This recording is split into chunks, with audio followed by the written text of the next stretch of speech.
Yeah, we'll let us allow the people. Paramita. Yeah.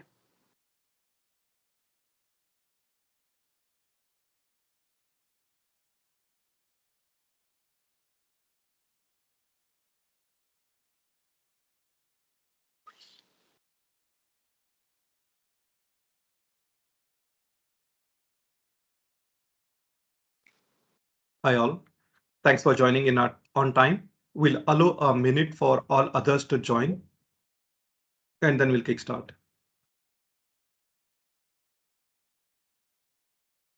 As we speak now, the people are joining still.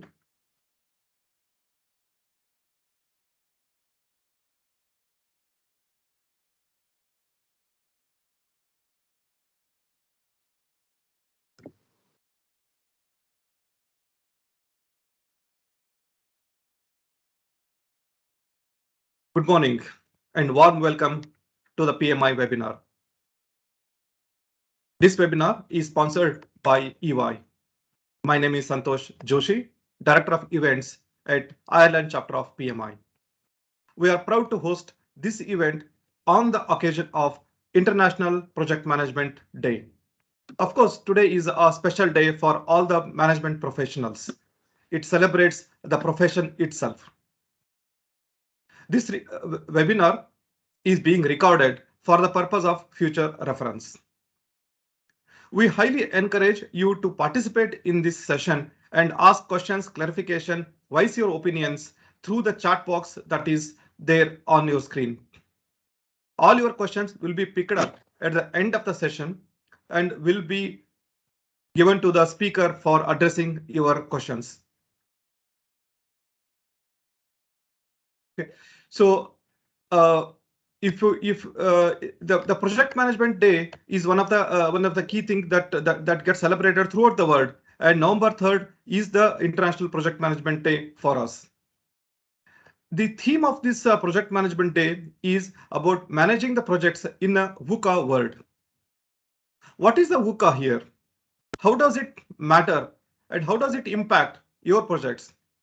What you need to know as a manager to manage your projects while considering the VUCA threats, risks, opportunities.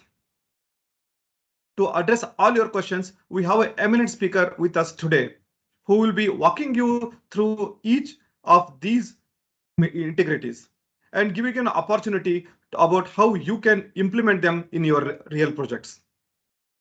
While you attend this webinar, keep in mind what is that you can take away from this session, how you can implement the knowledge gained in session in your real projects.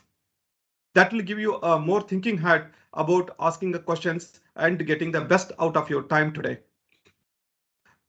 Let me welcome the Connor for the session. Connor would like to take you from here. Thank you very much, Santosh, and good morning, everyone. Thank you, first of all, for joining this early morning session. I can hear people still joining. You're all very welcome. Happy International Project Management Day. As Santosh mentioned, this is a really important day and recognises our profession and the really important work that project managers do in Ireland and, of course, abroad as well.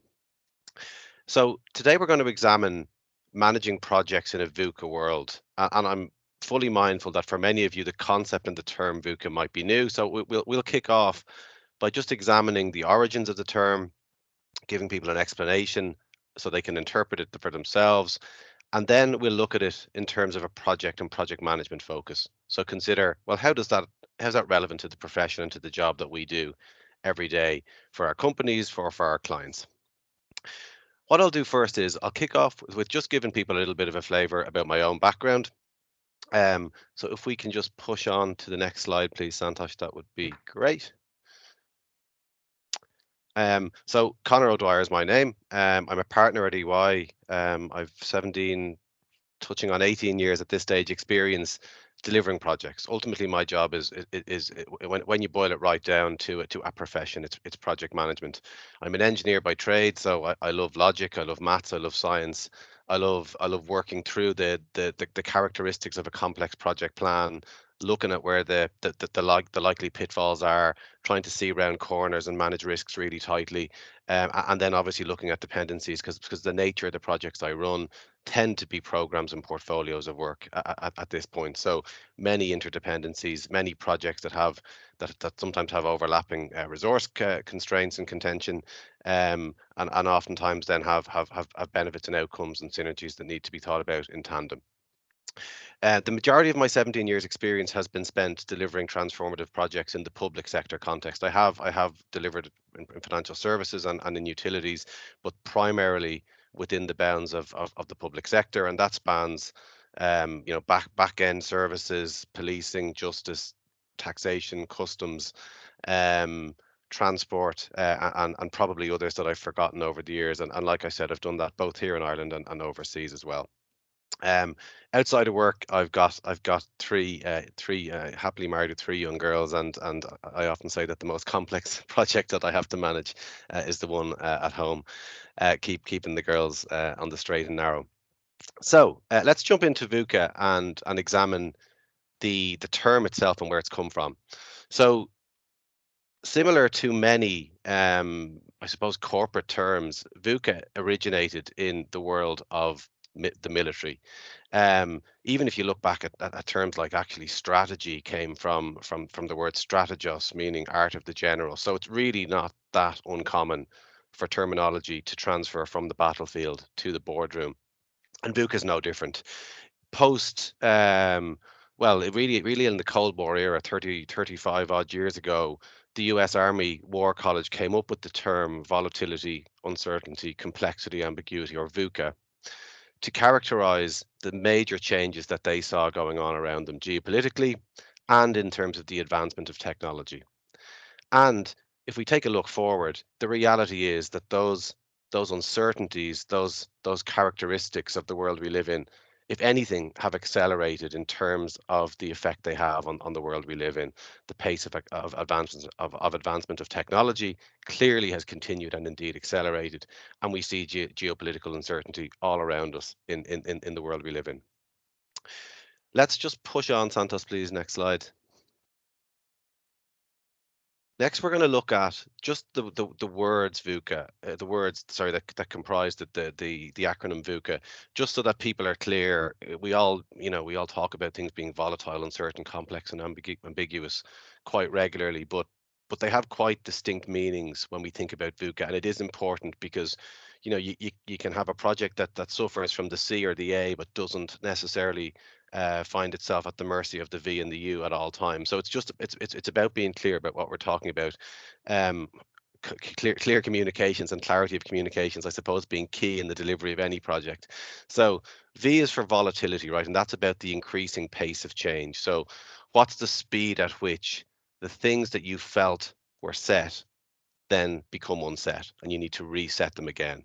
Second is uncertainty. So that's really around unpredictability. What's the probability of the past repeating itself? Um, Third is complexity, and that's really around very, very many of the projects, programs, portfolios that each of you will look at on a daily basis. They're not isolated from other things. They're not isolated from other business units. They're not isolated from a dependency on the technology division to do something for us. They're not isolated from maybe partners who your organization works with. They're not isolated from your customers, and indeed there's other stakeholders there. So complexity of the world we live in has just ratcheted up. That's just a statement of fact. The world used to be simpler for the hunter gatherer. It was even simpler 100 years ago when the world just wasn't as global and such a small place. And finally, ambiguity. And for me, ambiguity is really around different levels of interpretation of the same information. And there's many reasons why we can interpret data differently. We all carry biases, right? We all know that. That's something that we need to be aware of. We all see the world through the lens, through our own lens, and that's the combination of I suppose the environment in which we were nurtured. So two people can look at the same data and form diametrically opposed views as to what happened, what is happening, and what will happen. And indeed, sometimes internal to ourselves as project managers, we can look at a set of data points and say, we have the stakeholders where we want them, or actually there's problematic signs there. So ambiguity for me is really around a situation that's confusing and where there's multiple interpretations at play. Just to give it a bit of a story, maybe to make this a bit more real. Back in 2015, 2016, I was the delivery lead on a large program to re-platform the UK's customs service from an old, aging technology stack onto a modern platform fit for the future. There was two core objectives to that project. One was get off the old technology stack, which was becoming costly to maintain and inflexible in terms of future change. And the second was to allow, ironically, the UK to align its customs protocols to future EU customs directions. What happened then on the 23rd of June 2016? Many of you will know the UK went to vote in a referendum, subsequently coined Brexit. On the 24th, which was a Friday, I vividly remember going to work, being stunned, as indeed much of the UK and much of the world were at the news that UK populace had chosen to exit the EU. Really, to join my team status meeting to figure out, did we even have a project anymore? So if I look there at, well, what happened there? Certainly there was volatility, not so much, right? It wasn't really about the increasing pace of change.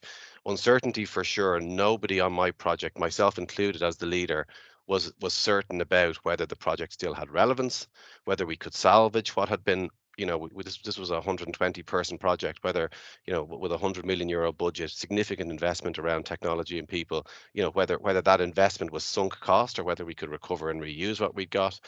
The complexity of what the future meant, and the ambiguity that we all felt going to work that day and for many, many weeks post that event, right, or post Brexit, we did not know whether the project had relevance, had significance anymore.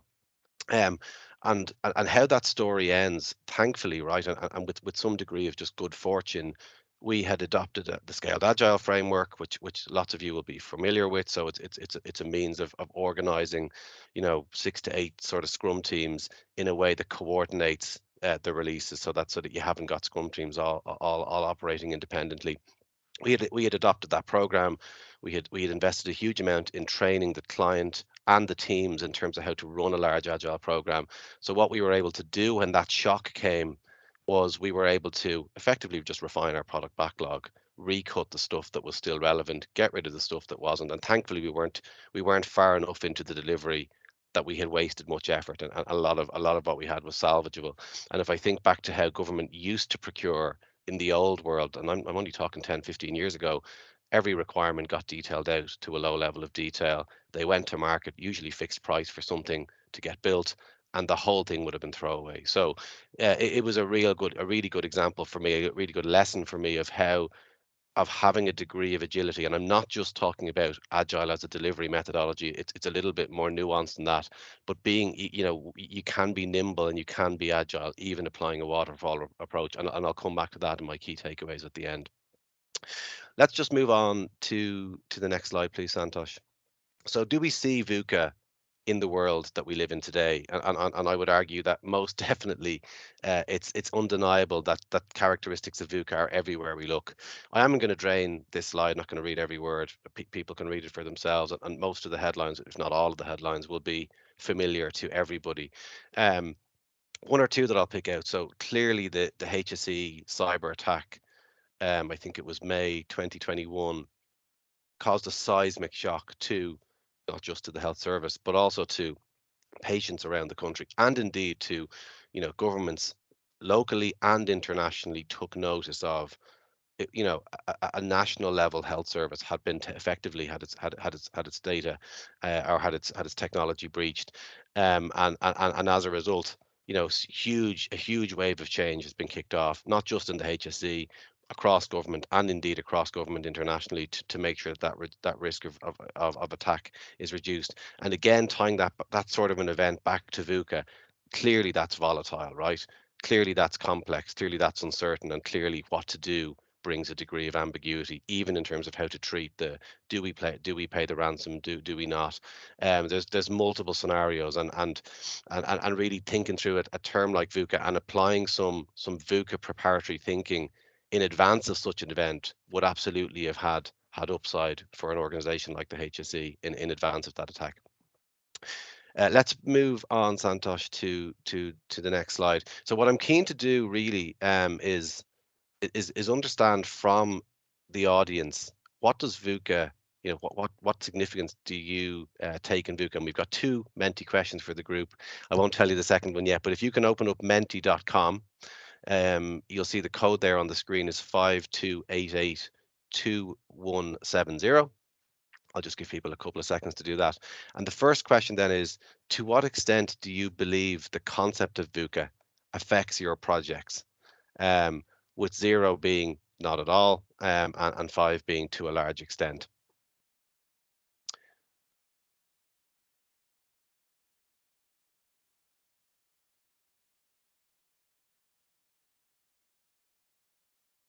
Interesting. Okay, so we've got. I love the way Menti does this. It's very dynamic. So we've got a currently 8%, less than 10% at to some extent, right? To a moderate extent, and then 90+% in the 4 and 5, which really speaks to I suppose an acknowledgement. Thanks, Jackie, for sending that code.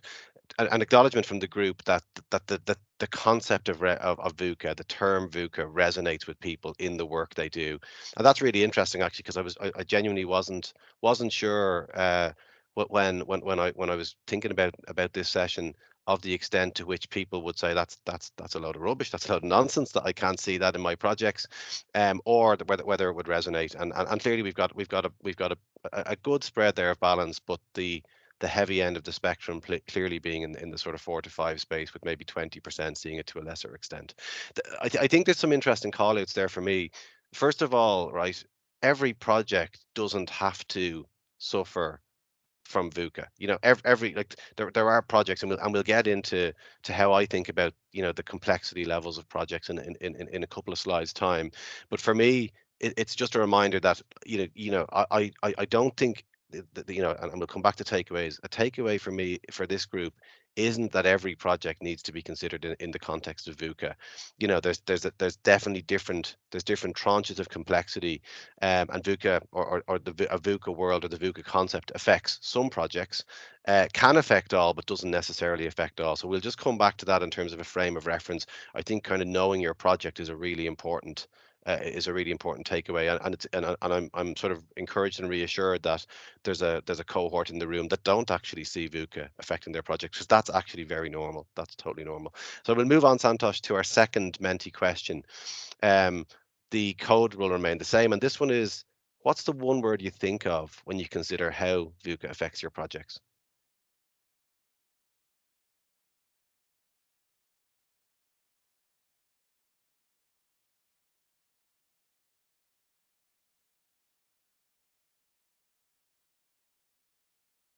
I'm really interested to see what people think of here. Hopefully, we're going to have some form of a word cloud, Santosh.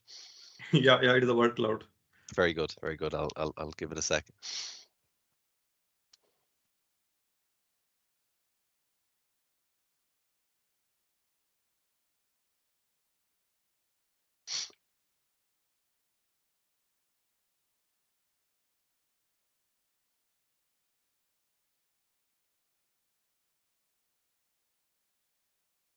Oh, Jackie is just highlighting that we can't see the next question yet in Menti, Santosh.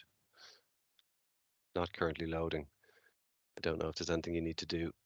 Yeah, let us try. Yeah, this is the Menti one. Oh. Bear with us, folks. Some technical challenges now. Okay, great. We got it now. It's coming through to people now. That's great. Thanks for flagging, folks. Appreciate that. Okay, so we've got risk, scope change, transformation, delays, the dreaded D word. What else have we got? Useful. That's interesting. Uncertainty for sure. Proactivity. I really like that one actually, because a lot of this is about not waiting for it to happen, but actually trying to the extent that one can, get on the front foot. Anti-fragile. Oh, I'd love to know. I'd love to get a question from or an insight from the type of anti-fragile, to understand what they meant in a little bit more depth. I think I've covered off issues, opportunity, and dynamism. Um, so look, lots of interesting words, and actually quite a degree of variation there as well. So some people are thinking about the consequences of VUCA, and that's perfectly normal. They're the issues, they're the risks, they're the scope change, the delays, and then others are thinking more about, well, what are the mechanisms that we can use as project managers to get on the front foot or counteract the effects of VUCA? And that's really where we're going to go with the second half of what I'm going to talk about. So look, that's a nice segue actually, and thank you all for your participation. Santosh, if we push on to the next Sure. slide, this Yeah. is, thank you. This is a graph that when it comes up, it'll be familiar to lots of people. I think everybody who's probably studied Scrum in the past will have seen a variation of this slide, and I think actually it's really useful and really relevant in the context of VUCA. It's not a direct or perfect map to VUCA, right? But it's sort of, it gives us a frame of reference, and it acknowledges that all projects aren't equal, and I think that's an important thing for us to acknowledge. And you know, that's not to say simple projects are bad. That's not to say complex projects are good. That's just saying all projects aren't equal, right? Um, on the y-axis, the vertical axis, really what we're talking about here is, in my internalization of it, is requirements. How certain are we of what the requirements of the project are, or what needs to be done. On the horizontal axis, the x-axis, then it's how. So what technology, or how are we going to go to implement those requirements? Um, and if you think about then the various, they're not quite quadrants, are they? But the various sections of that graph, we start off with simple, where there's low levels of sort of uncertainty around the what and the how. And as we move away then, from that position, we go through complicated, which are, you know, fairly predictable, some degree of complexity, and therefore require some level of expertise. But ultimately, in my view, simple and complicated projects, they can be planned. You can open up Microsoft Project, or a comparable product. You can work through the activities, the likely effort, you know, the work breakdown structure, the dependencies, the risks, the issues, etc., etc., etc. And you can, you know, put some sensible contingency in and come up with a plan that you can deliver against. That's not really massively controversial. As you move then into the complex and absolutely into the chaos or chaotic, sort of part of that graph, you're in the domain of the unknown, right? Highly unpredictable, highly dynamic. Um, Requires really an iterative approach. And again, for me, an iterative approach does not equate to agile. Agile is a means of delivering using an iterative approach, but you can also just break a program up into smaller chunks and deliver each one, or deliver some with waterfall and some with agile. So that's just a preference. But in my view, complex and chaotic projects, you know, you're on a very risky venture if you're trying to deliver a really highly complex and highly chaotic type project, um, using traditional methods, i.e., planning from start to finish, because there's too many unknowns, and the risk of delay, the risk of significant scope change, the risk of overspend really is very high, and very, very, very, very probable, I would say. So that's really important, right? It's because it sort of links back to some of the feedback from the users, whereby some people could see, you know, I think projects that would probably be described as relatively simple, or in the sort of complicated but not complex space. We can figure these things out. That might be, you know, that might be a large organization headquartered in Dublin, moving from, I don't know, Harcourt Street to Grand Canal. You know, it's non-trivial, right? But there's known activities that need to happen, right? It's you know, you got to find a new property, you got to kit it out to the spec you need, you got to make sure you have enough space, you got to consider your remote working versus on-premises type work practices now and into the future. There's a little bit of verging potentially into the complex there, but it's a knowable venture, right? And one that could be executed against a plan with a reasonably known budget, time frame, scope, and resource demands. Um, Something then that would be more in the sort of complex or chaotic space is, right, well, how are we going to transform the agriculture sector to have cows emit less methane? And that's clearly a multi-year, if not multi-decade type endeavor, right, which will start with R&D, probably involve a collaboration between government, private sector, and academia. It will then probably have to lead to pilots, testing, does what the science produce work. Then there'll need to be public health involvement, because you can't just go feeding cows, and animal welfare involvement, different food. You need to understand the consequences both for the animals and humans. And then obviously there's the proof of the pudding. Are the outcomes that we want, which is ultimately less damage to the environment, being delivered? And again, that can only really be measured through a rigorous benefits tracking mechanism, but over a significant number of years. So that's a project that you couldn't, with the best will in the world, even if you gave me a month and a big team, I couldn't come up with a plan that gave you certainty for that sort of a program. There's too many unknowns, and it will have to be one that is, like I said, invested in significantly for the good of humankind, good of the planet. Will require international collaboration, and it's just complex, and is going to require an iterative approach. So let's jump in then to my kind of perspective on when you're dealing with projects in that sort of VUCA sphere. And I've got sort of key 3 points, or three key points even, that I'm keen to just leave the group with, or discuss first, and then leave you with. Um, the first for me is, and this, it's a bit of a cliche, but it doesn't make it wrong, right? And sometimes we make that mistake. Or sure, that's only, everyone knows that, but it's often undervalued, right? So the North Star is important, and so that's where you want to get to and why.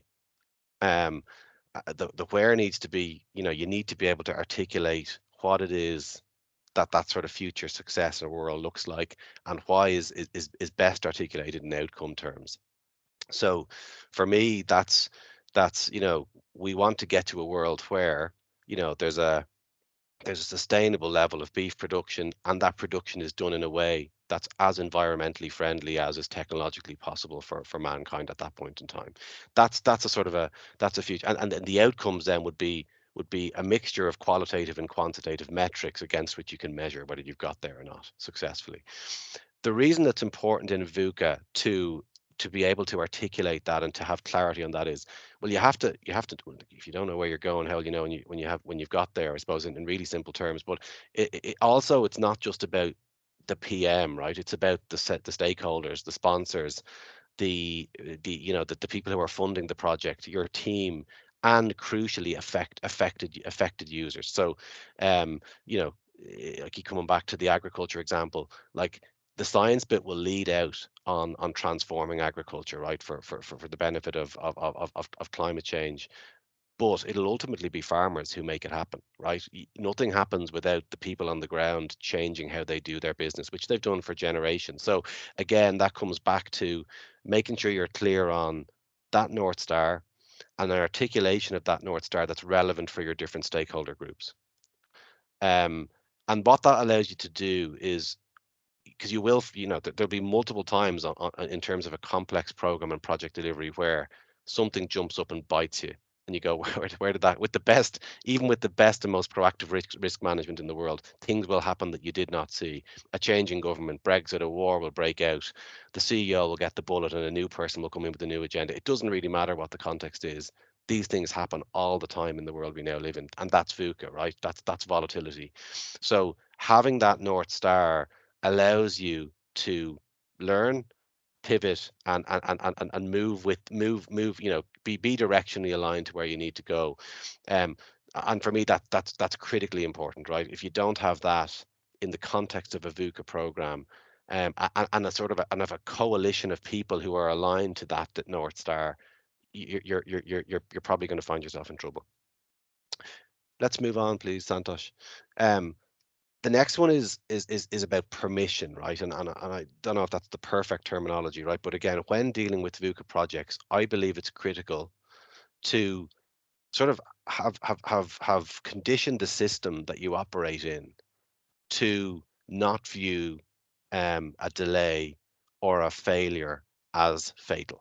Because again, if that's the system in which you operate in as a PM in the VUCA world, you're going to be in trouble, right? Because and you may not get to the end, because a key characteristic of delivering projects in a VUCA world is that you will fail.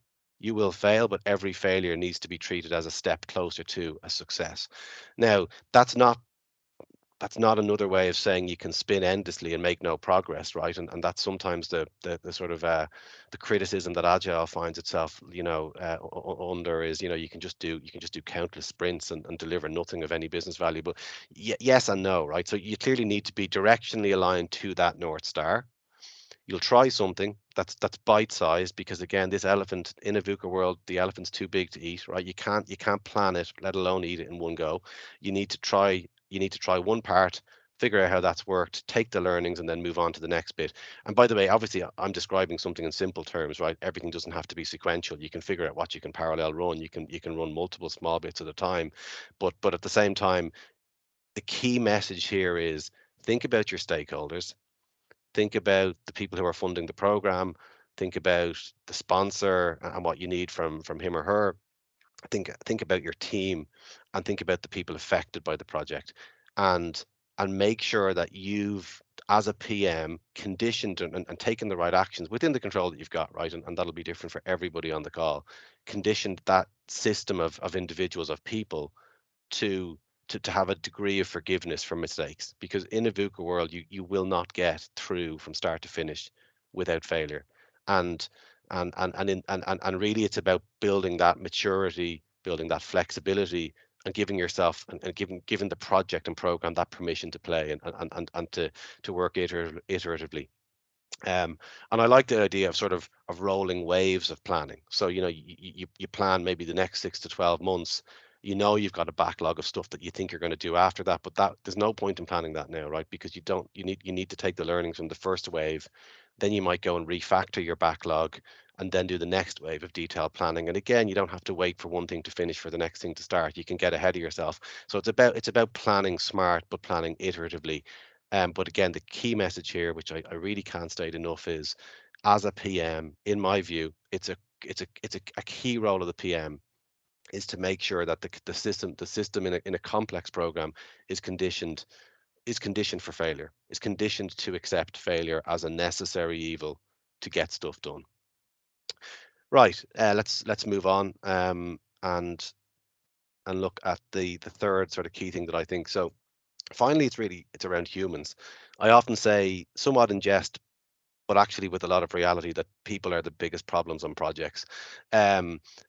People's, that can be the attitude of people on your team, that can be the resistor who just doesn't want to see the change happen, that can be the sponsor who just doesn't know how to sponsor or lead or support, that can be the challenging governance forum that just never gives you any upside, or never gives you a pat on the back. So people make projects hard, right? And that's because we're all different. We all bring different agendas to the table. We all think differently. Like, I'm quite analytical.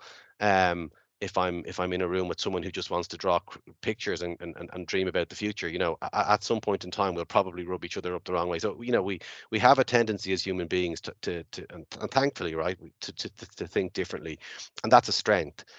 But what's really important in the context of program delivery is that you put humans and think about people at the center.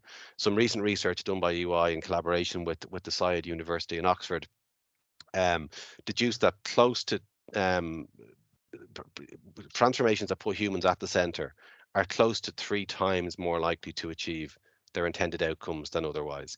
And what do we mean? What do we mean by putting humans at the center? Again, for me, and it would warrant its own slot and its own discussion to really get under the skin of the research. But there was a significant number of C-suite individuals, close to 1,000 C-suite individuals surveyed as part of this research. I think it was C-suite individuals and their direct reports. And really, what it looked at was, what was the focus on the human impact of change of the program that you were undertaking. And most of these were organizational transformations. So, tearing an organization apart to try and turn it into something more relevant for the world, and more competitive for the world it operates in. And 2 point in across those respondents, the results said that in programs where there was a strong focus on the impact of people, and sort of winning those people over, or at least spending the time to understand their wants, their needs, their desires, were 2.6 times more likely to be successful than those that didn't. Again, that's really important in the context of VUCA, right? Because people dislike it's every one of us yearns for the status quo to some extent. You know, if I tried to force change on any of you in your lives, you'd resist, right? It's a natural tendency. Some of us do it more than less than others.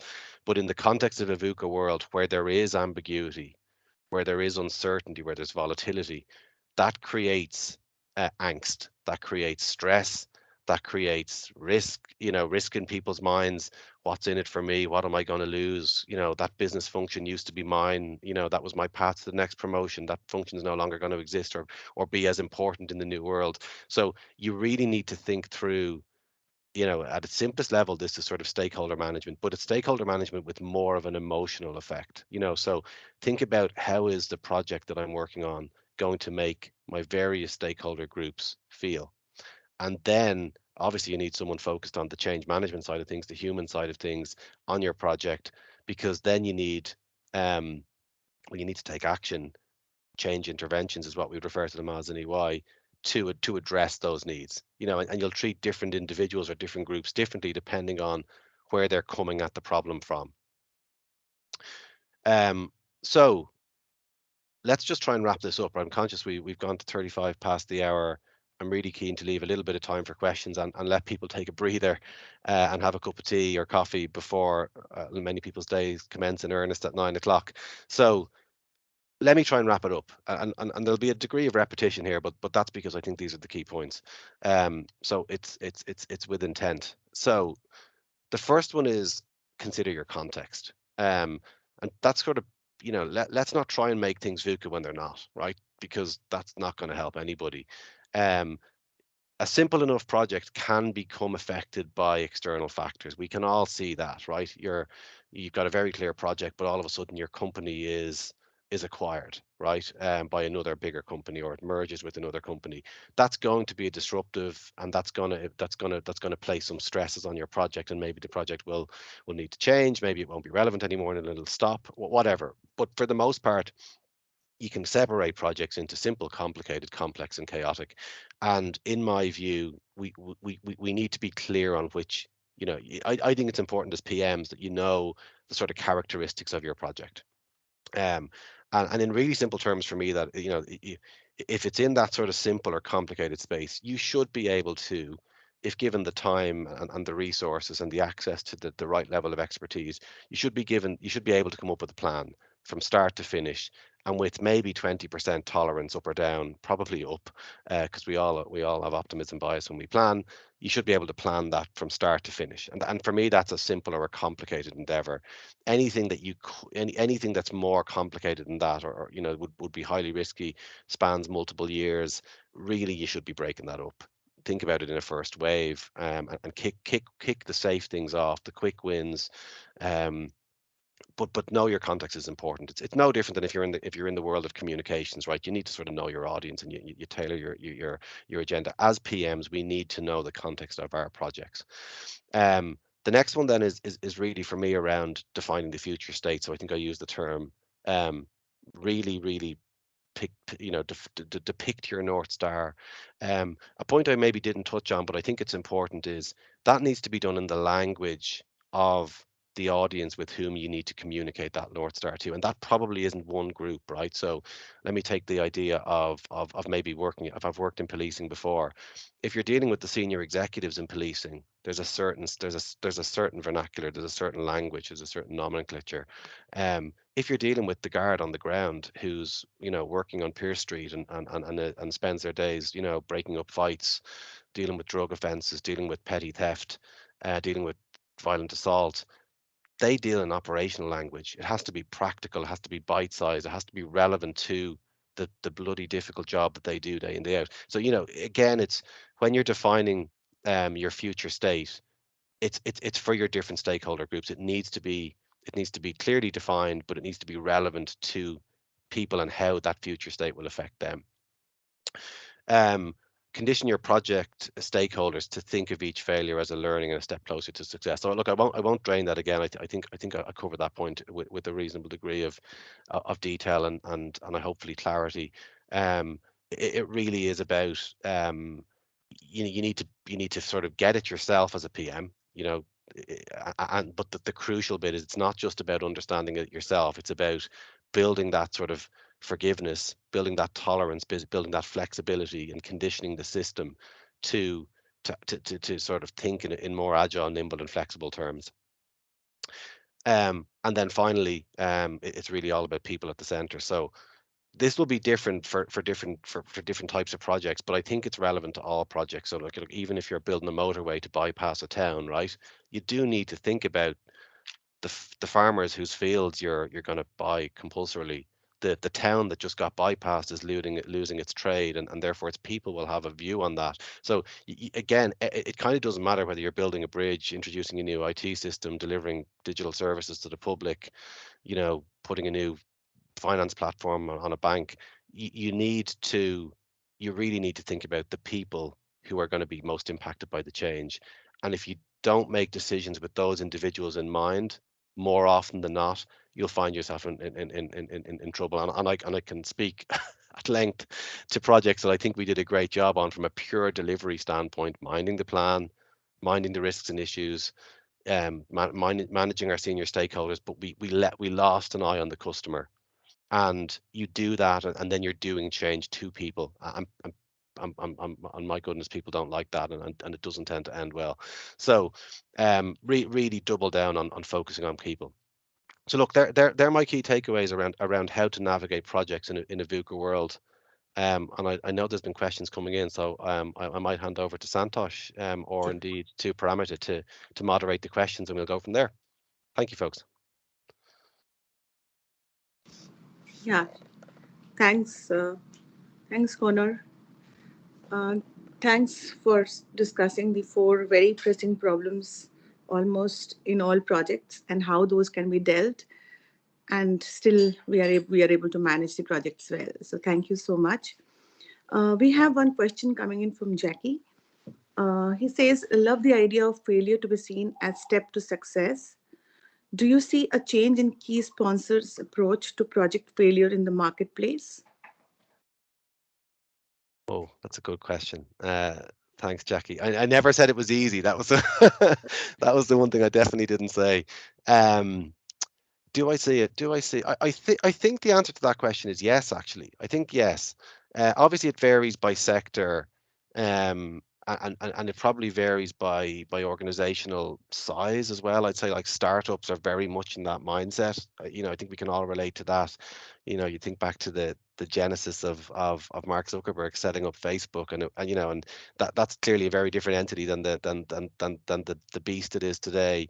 And with scale brings, I think, and with having to hit things like quarterly profit and dividend targets, so yes is the short answer, Jackie. I think I see an increased level of maturity around the C-suite, an increased acknowledgement that what we're doing here is complicated, and actually a change. I'll come back to maybe a personal experience. I've done quite a bit of work in the justice sector, and it's complicated, right? Because you think of everything from, socially deprived areas.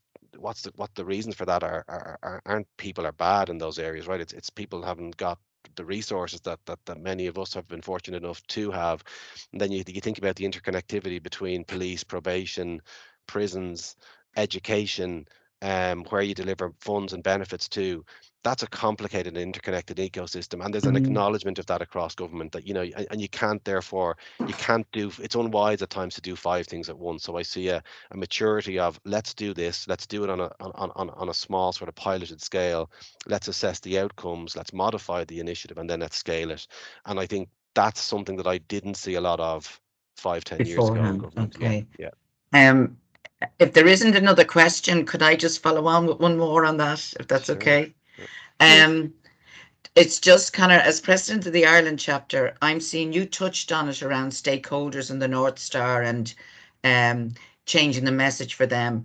But in the Ireland chapter, and I'm just back from Prague and from a European state with other presidents, and what we're seeing of project managers, and I think this is very relevant for today being International Project Management Day, is that because of that VUCA, the pressure coming on the project managers, their personal, how they're feeling, their stress levels, etc., are all, they're gone way up.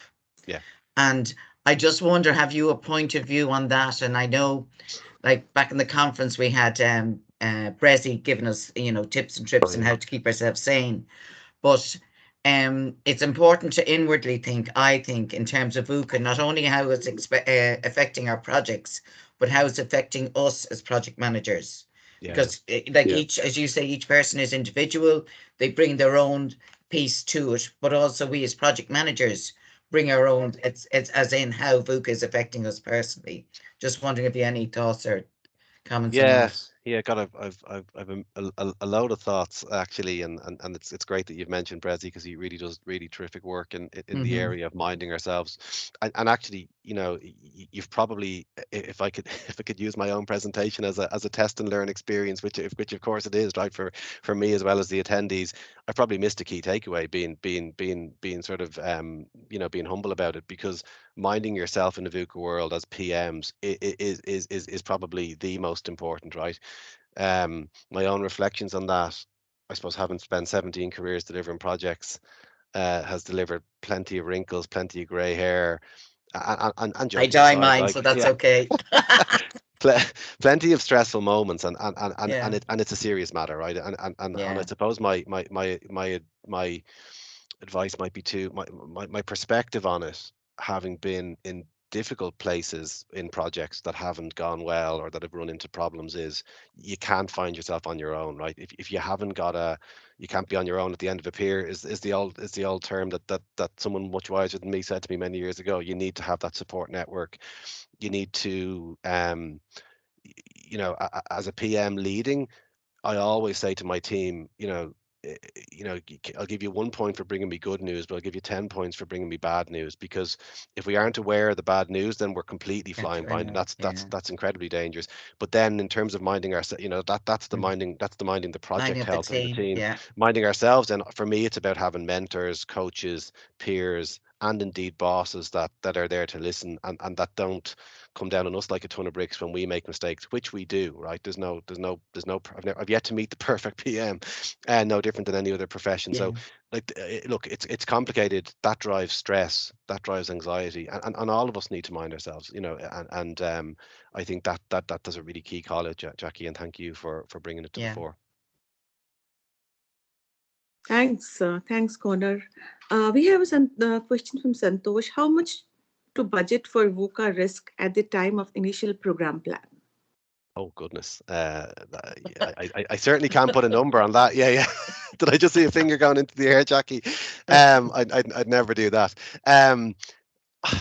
Do you know what? I don't. I was doing a little bit of thinking on this, and I wouldn't be a good consultant if I didn't have a good framework, right? So I came across, and I came across the Pestle framework, Oh, which yeah. I haven't used in years, right? If I'm really Yeah. honest, but I actually think it's really relevant to, probably that early phase of a project where you're strategically assessing your risks, issues, assumptions, dependencies, right? So the Pestle framework, for people not familiar with it, and it didn't feature on any of my slides, but you can Google it. It's PESTLE. I won't get them all right, but I think it's political, economic, societal, Right.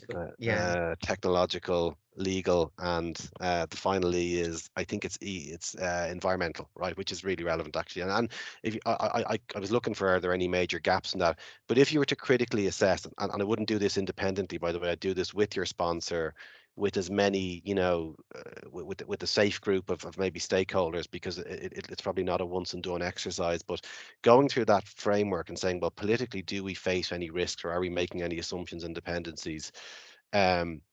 Economically, is our budget safe? Are we requiring, are we going back with the cap in hand for budget for each year, which is usually the case in the public sector context, I can tell you, and so on and so on, right? I think that would give you a good starting position, for what your RAID log should look like, your risk assumption issue dependency log should look like, at the onset of a project. And then, good practice would be to get a key group of stakeholders together to review that maybe quarterly, because look, that's a very different perspective on risk management than, oh, my training lead is going on mat leave, and I need to get a backfill. That, there's the operational day-to-day risks which we have to manage. There's no doubt about that. They're the ones that they can cause you pain too. But sometimes we do take our eye off, or we do it at the very start of a project. We stick it in the box and go, well, that's done. We've assessed the strategic multi-year risks, and in reality, they're not once and done, right? So I can't give you a number, Santosh, but I think to answer your question, what I'd recommend is doing a strategic assessment of risk, your RAID log, in a group, probably best done in person around a whiteboard, because that's where you kind of, one idea which will be nonsense, spark something else, which will be very important. So that would be my reflections on that, Santosh, and how to tackle it as a PM. Yeah, got it. Thanks. Thanks, Kunal. We have 2 more questions coming in. So Right. Ketura, he says, for me, people are key to project success. So how do you ensure that you are minding the project team as well as yourself? So from your human side, this question. Yes, great question. And thank you for it. I suppose some tactics, and again, they won't be new. I don't think I have anything revolutionary to report in this space, other than it's really important, right? So recognizing success is really important, because we do it all. Like, I've been on projects. We all have been on projects where you successfully complete a phase, might be user acceptance test, might even be a go live, and you're just hit with the next wave of challenges. Oh, the users don't like the system, or we've got 100 defects, or whatever or there's no budget to do the next wave, or if failure to pause and recognize success, even in the face of the next wave of challenges, which will never stop coming, by the way, right? So there's never a perfect time to celebrate success. You just need to make the time. Acknowledging and expressing gratitude, for me, is huge. I know it makes me feel really good when someone takes the time to, and different organizations will have different mechanisms for this, but for me, a simple email or a phone call means as much as any gift. If someone sends me an email or copies my boss, or I work in professional services, so I serve third-party clients, as opposed to working, internal to an organization. When a client takes the time to say thanks, or acknowledge the performance of one of my team, that really means a lot, and I always make the effort to share that, and make sure that the individuals, line manager and career counselor, understand or are aware of the feedback. So I think recognizing success, acknowledging, and being grateful. And then maybe my final point is getting people together, is really important. And I can only speak from my own, I suppose my own point of view, in that, like, we obviously all got through whatever it was, 2 years of fully remote working, with which COVID sort of hoisted upon us, and I think we adapted very well as a species. But I think we have seen, and it comes back to your point, Jackie, minding ourselves, minding each other. It's much easier to do when you can take someone out for a cup of coffee and have a proper I just find having, the serendipity of bumping into someone at the canteen cannot be replicated in the digital world. So I think making the time to get to the office, again, I know that's a controversial area. We won't go into should it be mandated and all that good stuff, but I think learning opportunities, as well as minding each other opportunities, are best done, as well, by the way, as bouncing ideas, teaming sessions, strategy sessions, all that's best done in person. And I would defend that one till the last. But thank you for the question. It was a really good one. Thank you, Connor. We have some points coming in from Sam. So I'll just read out his message as well as the question. Sure. So thank you, Connor. Very interesting. With humans at the center, how much does culture of your project team play in, and does any responsibility for creation of the right culture sit with project managers? So that's the first part. Then he goes on to say, Mark Wild, former Crossrail CEO, said, curiosity should be a key value at the heart of complex programs to help take stigma away from challenge and failure. Do you have other other values PMs might apply when managing a complex program to create the right culture? So he actually is asking for more suggestions and your thoughts on these. Yeah, great question. I'll deal with the first part initially, which is really around the role of the PM in creating the right project culture. I think it's huge, right? I would say the role of the PM um, is absolutely to set the tone for the culture. That isn't to say that the PM has the full control. The sponsor, in my world, the client, has a huge bearing in culturally how a project runs. But I always try and influence that. I always tell my team we need to bring the positivity, because even in environments where there's very little productivity, and we've all worked with glass half empty groups, individuals, I think bringing that positivity, it just makes it an experience for where people enjoy coming to work more, and that's important, right? Because in the world, in the market that we're in now, where I don't like the term war on talent, but where there's such demand in the market for skills, for PMs, it's really important that we, I think, create the right culture. I also think it makes getting stuff done much more fun and much easier, right? So creating a culture where people want to come to work, where there's positivity, where everybody on the team, irrespective of the hierarchy, can challenge something that they think is not correct. For me, that's really critical. And maybe the second part of the question was around curiosity. I think it's Yes. I couldn't agree more on the curiosity aspect, right? It's when I'm speaking to the grads and that come into EY, and I always get asked this: what are the characteristics you like to see in individuals coming into the organization at a junior level? Curiosity is top of the list every single time, right? Because if you're not asking why and trying to learn and trying to reason things out, for me, you can't really be a successful consultant and project manager. That curiosity, and it doesn't, it shouldn't stop with age. Sorry, No, it doesn't. It doesn't. unless my just in case my suggestion is that curiosity is only for people at entry level. It needs to. But if it's not there, then you've got a real problem, right?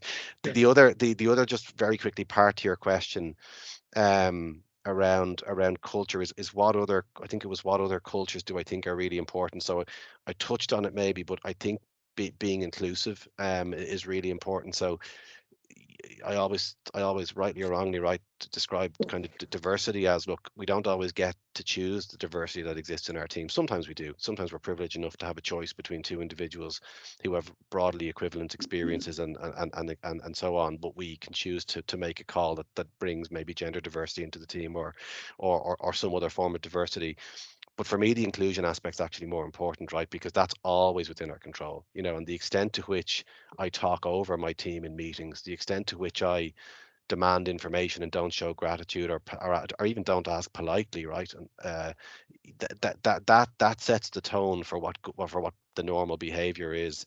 And for me, that is culture, right? So I think it's really important in a project team, when you're trying to do something that's complicated, that you're under pressure on, um, you give people the space to play. You let them play to their strengths, and you respect them, irrespective of whether the intern that just came in, or the transition year student who's only in for 2 weeks, or the most senior partner on the engagement, or the most important client on the engagement. Because the most junior person now won't be the most junior person tomorrow, right? That's a certainty. And it's not just for those reasons. It's just because, for me, that's an important means of delivering a project. It needs to be done the right way. And Connor, that's brilliant. The fact that, especially on today, it's a lovely way of bringing it back around for International Project Management Day. And before Santosh closes off, I just would lovely just to say, in terms of from the Ireland chapter, everyone on this call, there's 40 odd of us that got up at 8 o'clock in the morning to come onto a webinar for something we're really passionate about. And to be honest with you guys, and I mean that in the male and female guys, it's just something that we should really give ourselves our own pat on the back for. We're we are passionate about what we do. The reason we are project managers, change breakers, entrepreneurs, whatever you like to call us, is because we know we do make a difference. And I don't think we actually give ourselves the credit for the great work we do. So the one thing I would just like to say as a small message is that from the Ireland chapter PMI, really just go out for your day. And this isn't trying to be all hug the trees or anything like that. But for one day, this is International Project Management Day. It's a recognized day around the globe for the great work that you guys do as project managers. So like, keep that in mind when you start going through the struggles and someone's not delivering and your sponsors change the world and everything else that's going to happen in the day. And just one final piece is that on that, We are coming into our AGM for the Ireland chapter PMI. It'll be happening in December. Members will get a notice out about it in the next week. If you are interested in joining the chapter board as volunteers, please reach out. We never get enough people as volunteers, so please reach out. Thank you. Back to you, Santosh. And thanks, Connor. You're very Yeah. welcome. Thank Thanks you. a lot, Jackie. Thanks, Connor. We are almost towards the end of the session. Let me present back the PDU slide. Paramita, you can take it forward. Yeah, thank you, Santosh. So I'll not waste any more time, and I'll just talk about the Ireland chapter of PMI supports professional development of our members. So whoever has attended, you will earn 1 PDU for attending this webinar. And the claim code is C144A11UU6. And if you are a member of the Ireland chapter of the PMI, we will auto-register the PDU for you when you attend the live webinar, which is if you're attending this now. You can also self-claim the PDU using the claim code shown above. And if you are watching the recording, you can self-register for PDU at this link, which is provided on the slide. So thank you all for joining and have a great day. Thanks all. Thanks, everyone. And Have a happy nice Thanks, day. Project everyone. Management Day to all of you. Thank you. Thank you. Thanks all. Bye-bye. Bye all.